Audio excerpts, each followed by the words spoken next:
এবার আমাদের মানে মন আনন্দ হয়ে গেল, আমাদের যে প্রতীক্ষার অবসান ঘটলো। সোনামা কই কেমন আছে, রোহন কই কেমন আছে, বাবা নিশ্চিন্ত হলাম যে সোনামা ভালো আছে, রোহন ভালো আছে। অনেক দুর্যোগ কাটিয়ে সোনামাকে নিয়ে রোহন চলে গেল এখন বকখালি। এরপর আমরা বকখালির ভিডিও দেখবো, সোনামার দৌড়াদৌড়ি, সোনামার ওই তো তার সাথে ডাব খাওয়া, তার সাথে ওই সমুদ্রের পাড়ে ঘোরা, সব কিছু আমরা এবার দেখতে পাবো। সত্যি রোহনের এই সোনামার আপডেট না দেওয়ার জন্য রোহনের উপর এত রাগ হচ্ছিল না, তোমাদেরকে কি বলবো, কিন্তু কিছু বলতে পারছিলাম না, কি বলবো। মেয়ে ওর চ্যানেল ও যদি আমাদেরকে না দেয় আমরা কি করতে পারি বলো। কিন্তু আমরা যে ওকে ভালোবাসি এটা কি রোহন জানে না? সব জানে, জেনে শুনে ও অবশ্য অনেক ঝামেলার মধ্যে পড়েছিল বলেই ও দিতে পারছিল না, সেটা আমরা বুঝতে পারি যে কিছু একটা প্রবলেম হয়েছিল, তার জন্যই রোহন সোনামার ভিডিও দিচ্ছে না। কিন্তু লিসানের ভিডিও থেকে তো দিতে পারতো, সেখানে তো আমরা জানতে পারতাম না। অ্যাটলিস্ট আমাদের কিছু জানার দরকারও নেই, আমরা অন্তত সোনামাকে দেখতে তো পারতাম। সোনামার দৌড়াদৌড়ি, সোনামার হাসি, সোনামার খাওয়া, লজেন্স চিপস এগুলো খাওয়া, এগুলো তো দেখতে পেতাম। সেগুলো থেকেও আমাদের বঞ্চিত করে রেখে দিয়েছিল এই রোহন। তো যাই হোক, চলে এসছে রোহনের ভিডিও, আমাদের সোনামার ভিডিও। তো খুব খুশি হয়ে গেছি আমি রোহনকে দেখে, সোনামাকে দেখে খুব আনন্দ লাগলো। তো চলো আজকে ভিডিওটা শুরু করে দিয়েছি খুব আনন্দ সহকারে। কেমন আছো বলো সবাই? আশা করি সকলেই ভালো আছো। আমার মতো তোমরাও খুব টেনশনে ছিলে কেন রোহনের ভিডিও আসছে না। আমাকে তোমরা লাইভে এসেও বলছিলে, আমার লাইভে যখন তোমরা আসো তখন সত্যিই খুব ভালো লাগে, এসে বলছিলে যে রোহনের কোনো খবর আছে কিনা, রোহনের সোনামার কোনো আপডেট আছে কিনা। তো আমার কাছে সত্যিই কিছু ছিল না। আমি তো ভিডিও না দেখতে পেলে কিছু বলতে পারবো না, আর পার্সোনালি ফোন করাটা উচিত না, তাই জন্য করিও না। তো সেই কারণেই বলতে পারছিলাম না তোমাদের কাছে। শুধু এটুকুই বলেছিলাম যে রোহনের বা সোনামার ভিডিও 1-2 দিনের মধ্যে আসবে। তো যাই হোক, লিসানের ভিডিও থেকে তোমরা এবার থেকে সোনামার কিছু ভিডিও দেখতে পাবে, যেটা রোহন আজকে বলে দিয়েছে যে লিসানের চ্যানেলটাকে সবাই একটু ফলো করে রেখো, তাহলে ওখানে তোমরা সোনামার ভিডিও পাবে। আর রোহন এখন প্রচণ্ড পরিমাণে নানান রকম ঝামেলার মধ্যে পড়ে আছে। তোমরা তো এমনিতেও জানো যে সোনামাকে নিয়ে একটা ব্ল্যাকমেলিংয়ের কাণ্ড চলছেই, কারণ সোনামা যে কার সন্তান সেটাই এখনো পর্যন্ত কিন্তু বেরোয়নি, তাই না? তো সোনামাকে নিয়ে কেউ ভিডিও পাঠাচ্ছে, কেউ ছবি পাঠাচ্ছে, কেউ ভিডিও কল করছে, কেউ অডিও কল করছে, কেউ মেসেজ করছে, ধমকি দিচ্ছে, চমকি দিচ্ছে, টাকা চাইছে, নানান রকমভাবে ওকে মানে ফাঁদে ফেলার চেষ্টা করছে আসলে রোহনকে। কারণ রোহনের কাছে এখন সোনামা একটা মানে কি বলবো সেলিব্রিটি হয়ে গেছে। রোহন যেমন সেলিব্রিটি, ওর মেয়েও সেরকম সেলিব্রিটি হয়ে গেছে, যে এখন রোহনকে মানে সোনামাকে দেখিয়ে রোহন প্রচুর পয়সা ইনকাম করছে। এটা এইসব মানে ভণ্ড প্রতারকদের আর কি ধারণা, আর সেই ধারণা থেকেই তারা এখন সোনামা আমাদের মেয়ে, সোনামা আমাদের সন্তান, এইসব বলে বলে টাকা পয়সা চাইছে। কি আশ্চর্য জিনিস ভাবো, আমার সন্তানকে আমি নিজেরা বাইরে বাগানের রাস্তায় মাঠের ধারে ফেলে রেখে চলে এলাম, আবার যদি কেউ কুড়িয়ে পেলো, সে যদি ভালো করে মানুষ করছে, তো তার কাছ থেকেও নিয়ে নেওয়ার চেষ্টা তখন আমি করব যখন এই মেয়েটাকে দেখিয়ে আমি পয়সা রোজগার করতে পারবো। ভাবো একবার, এরকম বাবা মা হওয়ার থেকে না হওয়া ভালো। সারা জীবন এরকম বাবা মা হওয়ার দরকারই নেই। কোনো সন্তানের মা বাবা যেন এইরকম না হয়। দেখো, কষ্ট করে বাচ্চাদেরকে মানুষ করে অনেক বাবা মা আছে, প্রচুর খাটাখাটনি করে তারা সত্যি সন্তানের জন্য। আবার সন্তান না হওয়া মায়েরা কত কষ্ট পায় বলো তো, কত কষ্ট পায় একটা সন্তানের জন্য। তারা ঠাকুরের মানে স্থানে স্থানে ঘুরে বেড়ায়, এর কাছে ওর কাছে তার কাছে তাবিজ কবজ এইসব করে করে ঘুরে বেড়ায়। অন্যের সন্তানকে দেখলে তারা একদম বুকে জড়িয়ে ধরে, তাই না? সবসময় কান্নাকাটি করে, মন খারাপ থাকে। তাদের কোলে সন্তান না দিয়ে ভগবান এই রকম অসভ্য বদমাইশ নোংরা এইসব মানুষজনকে কেন যে সন্তান দেয় আমি জানি না। ঠিক যেমন সোনামার বাবা মা, ঠিক তেমন হচ্ছে গিয়ে তোমার এই আমাদের সোনাপরির বাবা মা। সোনাপরির বাবা মা অবশ্য ওকে ফেলে রেখে যায়নি, চলে গেছিল ছেড়ে। কিন্তু ছোট সোনামা, আর একটা যে সোনামা এসেছে যাকে আর কি ফারুকই তোর নাম, হ্যাঁ আমার মনে থাকে না, শাহরুখ না ফারুক মনে রাখতে পারি না। যাই হোক, ও নিয়ে এসেছে, ফারুকই মনে হয় না শাহরুখ, যাই হোক ওরা নিয়ে এসেছে। তোমরা দেখেইছো, যাকে সেই পুকুর পাড়ে ফেলে রেখে এসেছিল সেই বাচ্চাটাকেও নিয়ে এসেছে, যার মা নেই, বাবা ছেড়ে দিয়ে চলে গেছে, সেও একটা অনাথ বাচ্চা। ঠাকুমা বয়স্ক মানুষ কি করে মানুষ করবে বলো? আজকে এদের মতো ছেলেদের এইরকম মানসিকতা আছে বলেই তো এই বাচ্চাগুলো দেখো আজকে একটু শান্তিতে বাঁচতে পারছে, তাই না? খাওয়া দাওয়া, জামা কাপড়, একটু আনন্দ, একটু ঘোরা, এগুলো তো এরা আজকে দিতে পারছে। যেগুলো ওদের বাবা মার দেওয়ার কথা ছিল সেগুলো ওরা দিতে পারেনি। তারা বাচ্চাটাকে জন্ম দেওয়ার জন্য যা করার সব কিছু করেছে, কিন্তু তাকে মানুষ করার জন্য যেগুলো করা দরকার সেগুলো এরা করতে পারেনি। নাহলে এরা এইটুকুটুকু ছেলেরা ওই বাচ্চাগুলোকে এসে লালন পালন করতে হয় বলো তো? এরা সমাজসেবামূলক কাজ করতে এসে নিজেরা সব বাবা হয়ে বসে রইল। বুঝতে পারছো এদের পরিস্থিতিটা কি? কারণ না হলে তো এরা বাচ্চাগুলোকে কি করবে এখনো পর্যন্ত জানে না। তবে সোনামাকে কোনোদিন রোহন কোথাও দেবে না, তামিমকেও মনে হয় কোনোদিন দেবে না, বড় তামিম মনে হয় না কখনো তামিমকে কোথাও দেবে। তবে সোনাপরীকে দেবে এটা একদম শিওর, কারণ ওর যে মানে কি বলে তামিম যেটা বলছে যে ও সোনাপরীকে দত্তক দেওয়া হবে, তো সেটার জন্য সবাইকে আবেদন করো তোমরা যাদের সত্যি করেই সন্তান নেই, তারা ওই সন্তানটাকে কিন্তু তোমরা লালন পালন করে বড় করতে পারো নিজের মেয়ের মতন। সত্যি ছোট্ট একটা বাচ্চা, তো তাদের ভিডিওগুলো দেখো আর তাদের সাথে যোগাযোগ করো। যদি তোমাদের কারো সন্তানের প্রয়োজন হয়, কেউ যদি মনে করো দত্তক নেবে, তাহলে এরকম বাচ্চাদের নাও, সত্যি করে যাদের প্রয়োজন। তো এইটুকুনি আমি তোমাদেরকে আমার তরফ থেকে বলবো, যাদের সন্তান নেই তারা যদি দত্তক নাও, তাহলে তামিম, তুষার, রোহন এদের সাথে যোগাযোগ করো, কারণ এদের কাছে তো সন্তান অনেক বাচ্চা থাকে। যেমন একটা বাচ্চাকে সেদিনকে ওরা নিয়ে এসছে, সেই বাচ্চাটা সত্যি করে এই সুন্দর একদম ফুটফুটে বাচ্চা, যার বাবা ওকে একটা জঙ্গলের মধ্যে ফেলে দিয়ে চলে গেছিল, আর সেখান থেকে একটা ছেলে ওকে কুড়িয়ে পায়, আর সেই ছেলেটা এসে ওই বাচ্চাটাকে আগলে ধরে বসেছিল, আর সেখান দিয়ে যাচ্ছিল হচ্ছে শাহরুখরা। তো ওরা দেখতে পেয়েই তখন ওখানে নেমে পড়ে। লোকটার কি হম্বিতম্বি, সে কিন্তু বাবা, ভেবে দেখো একবার, সে কিন্তু বাবা, সে সৎ মা সেই বাচ্চাটাকে মানুষ করবে না, সেই জন্য সে ফেলে দিয়ে চলে যাচ্ছে। ভাবো একবার, আমার কোনো দাবি দাওয়া নেই, আমার কোনো এই নেই, আমার কোনো তাই নেই, কি মুখ, সেই বাচ্চাটাকেও কিন্তু এরা নিয়ে আসে। তো ভাবো, এরকম ছোট ছোট বাচ্চাকে ফেলে দিয়ে যে বাবা মা চলে যায়, তারা কি বাবা মা হওয়ার যোগ্য? একদমই না। অথচ দেখো, যাদের বাবা হওয়ার কথাই না এখনো, তারা কি সুন্দরভাবে এই বাচ্চাগুলোকে মানুষ করছে। সত্যি আমার দেখলে না মনটা জুড়িয়ে যায়, বিশ্বাস করো। সোনামা, তামিম, এই সোনাপরি, তারপরে ওই বাচ্চাটার নামও এখন সোনামাই আছে, এখন নামটা মনে হয় চেঞ্জ করা হয়নি। তো ওই পরীর আসল নাম হচ্ছে সোহা। তো সেই সোহা, তো সোনা খান, সোহা সবই আমাদের প্রিয় প্রিয় বাচ্চাদের মধ্যে, সব এক একটা বাচ্চা। তো এদেরকে যদি মানে এদেরকে নয়, সোনাপরীকে যদি কেউ দত্তক নিতে চাও, তাহলে এদের সাথে একটু যোগাযোগ করো। আর হচ্ছে সোনামাকে নিয়ে চলে যাচ্ছে রোহন বকখালি।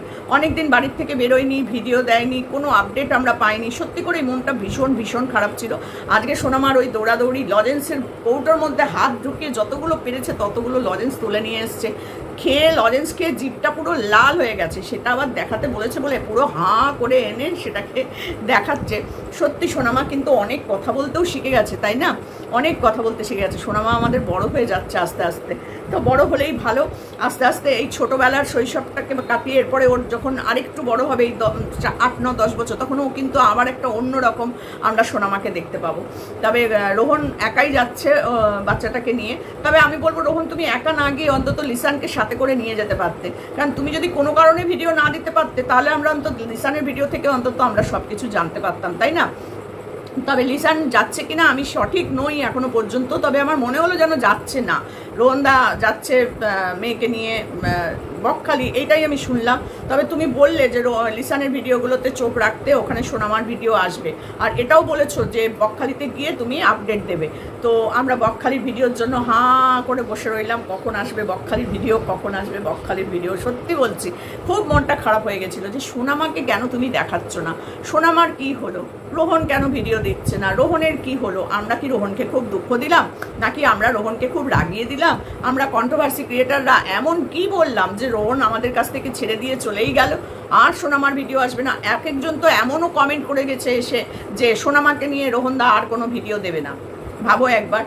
তো আমি কিন্তু একদম কনফিডেন্ট ছিলাম, মানে কি বলবো, এটাকে কি বলে, কনফিডেন্টই তো, হ্যাঁ সরি আমি তো ইংরাজি জানি না তো ছিলাম যে রোহনের ভিডিও আসবেই। আর সোনামার ভিডিও রোহন যদি এখন নাও দেয়, লিসানের ভিডিও থেকে, MM লাইভ থেকে, কোনো না কোনোখান থেকে সোনামার আপডেটটা নিশ্চয়ই পাবো এই 2-1 দিনের মধ্যে।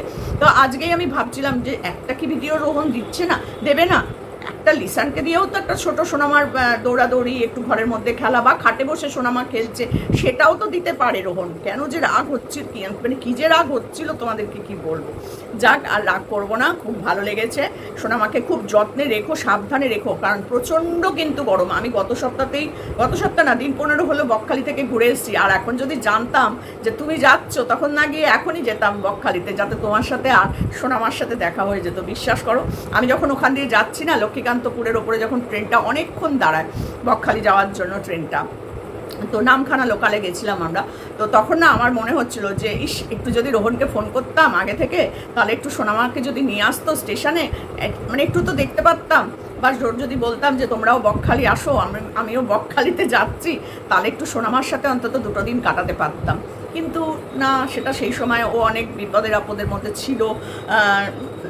আমি বললেই যে সে যাবে তা তো নয়, তবে নিঃসন্দেহে কোনো না কোনো দিন সোনামার সাথে আমি অবশ্যই দেখা করব, সেটা যেভাবেই হোক করতেই হবে। একটা আমার আশা বলতে পারো, স্বপ্ন বলতে পারো, সোনামাকে একটু নিজের চোখে দেখা। সোনামা শুধু নয়, তামিমকেও, তারপরে আমাদের সোনাপরীকেও, তারপরে আরেকজন যে আছে, ওর বাচ্চাটার নামটা আমি ভুলে গেছি এই মুহূর্তে, ওর নামও সোনামাই দেওয়া হয়েছিল, সোনামা 2। তো এই 4টে বাচ্চা আছে আমাদের কাছে এখন। এই 4টেকেই যদি একটা জায়গায় বেশ সব 4জনকেই একসাথে দেখতে পারতাম। আচ্ছা, তোমরা তো এরকম একটা ভিডিও করতে পারো, 4টে বাচ্চাকে একসাথে কোনো একটা মাঠে বা পার্কের মধ্যে নিয়ে গিয়ে ছেড়ে দাও, তো 4টে বাচ্চা কি করে না করে সেগুলো তো আমাদের কাছে দিতে পারো, বলো। তা আমি তো আমাদের সোনামা, সোনাপরি আর ওই সোনামা, 2 সোনামা, সোনাপরি আর তামিম, 4টে বাচ্চাকে একসাথে একদিন একটা মাঠে বেশ নিয়ে গেলে, বা বকখালি নিয়ে গেলে, সেখানে গিয়ে ছেড়ে দিলে বেশ একটা আনন্দ করবে ওরা, বেশ মজা করবে, আর এটা আমরা উপভোগ করবো। এরকমও তো একটা ভিডিও দিতে পারো, বলো তোমরা। বাচ্চাদের সাথে ছেড়ে দিলে পরে না, ওরা খুব সুন্দরভাবে খেলা করে, মারামারি করে, হাত থেকে জিনিস কেড়ে নেয়, ওকে একটু টুক করে ধাক্কা মারে, এইগুলো দেখতে কিন্তু বেশ ভালো লাগে, তাই না? তো চেষ্টা করো একদিন এরকম করে একটা ভিডিও করার, সবাই মিলে তোমরাও কোথাও একটা যাও, আর সেখানে বাচ্চাগুলোকেও নিয়ে যাও। তবে প্রচণ্ড রোদ্দুর এখন, আবার যখন তখন বৃষ্টিও নেমে পড়ছে, দুটোই শরীরের পক্ষে খারাপ বাচ্চাদের। তো ভেবে চিন্তে শান্তি মনে যখন রোদ্দুরটা একটু কমবে, বকখালিতে তো প্রচণ্ড রোদ্দুর, আমরা তো দিনের বেলা বেরোতেই পারিনি। দিনের বেলা শুধু খেতে গেছিলাম রেস্টুরেন্টে, সেখান থেকে তারপরে একটু ছাতা মাথায় দিয়ে সমুদ্রের ধারে গেছিলাম। ওরে বাবা গো, যেন মনে হচ্ছে কি যে বোধহয় আগুন, মানে সূর্যের থেকে টপটপ করে আগুন করছে মাথার উপরে, ছাতা নেওয়ার পরেও এত রোদ, এত রোদ। আর ওখানে তো সমুদ্রের কোনো ঢেউ কিছু নেই, প্রচুর দূরে জল, শুধু বালি আর বালি, বালি আর বালি। আমি এই নিয়ে 5 বার গেলাম বকখালিতে, কিন্তু প্রতিবারই দেখলাম জল প্রচুর দূরে। কোনো সময় দেখলাম না জলটা একটু সমুদ্রের ধারে কাছে আছে, যেখানে গেলে একটু পাটাও অন্তত জলে দেওয়া যায় না, সে আমি দেখতে পেলাম না।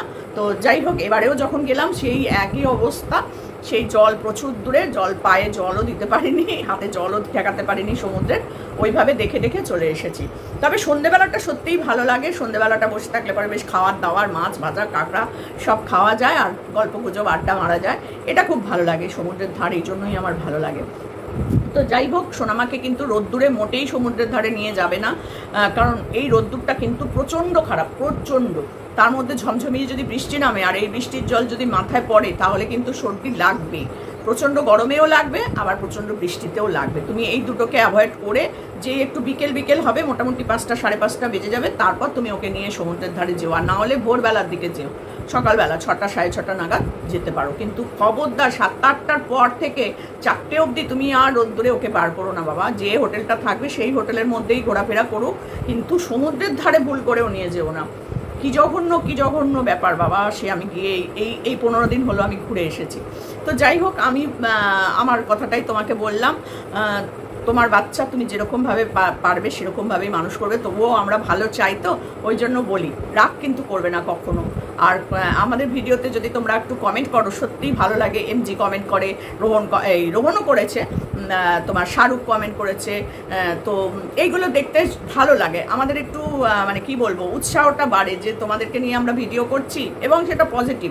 তো পজিটিভ কেন, নেগেটিভও করছি, যেটা ভালো লাগছে না, যেটা বাচ্চাটার জন্য ভালো, সেটা যখন বলছি সেটা একটু নেগেটিভ তো হচ্ছেই।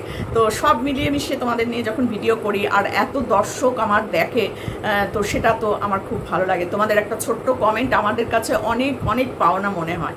তো যদি ভিডিওটা ভালো লাগে আর তোমার কাছে গিয়ে পৌঁছায়, তাহলে ছোট্ট করে একটা কমেন্ট করবে আমাদের, তো আমাদের ভালো লাগবে সেটা। এটা হচ্ছে একটা উপরি পাওনা, এটা হচ্ছে একটা মানে কি বলবো, আমাদের কাছে উৎসাহ, যে দেখো ওকে নিয়ে একটা ভিডিও করেছি, ও একটা কমেন্ট করেছে। যদি ভুল বলি সেটাও বলবে, যদি ভালো লাগে সেটাও বলবে। তো চলো, এটুকুনি বললাম। সোনামাকে খুব যত্নে রেখো, রোদ্দুরের মধ্যে বেশি বার করবে না। আর তুমি বাবা, তুমি তো নিশ্চয়ই জানবে বাচ্চার কিসে ভালো হবে, কিসে খারাপ হবে, যদিও তুমিও আমার কাছে ছোট বাবার ছোট্ট মেয়ে, আমি তো আগেই বলেছিলাম। তো চলো, এটুকুনি বলার ছিল। খুব আনন্দ লেগেছে, অনেকদিন পর সোনামাকে দেখতে পেয়ে মনে হচ্ছে যেন বুকে একটু জড়িয়ে ধরতে পারলে আর একটু শান্তি পেতাম। তো নিশ্চয়ই সেই দিনটা আসবে। চলো সবাই ভালো থেকো, সুস্থ থেকো। আর সোনামার ভিডিও দেখার জন্য লিসানের চ্যানেলটা তোমরা অবশ্যই একটু ফলো করো। রোহন বলে দিয়েছে, তার সাথে সাথে রোহন বকখালিতে গিয়ে আপডেট দেবে, সবাই কিন্তু চোখ রেখো। চলো টাটা।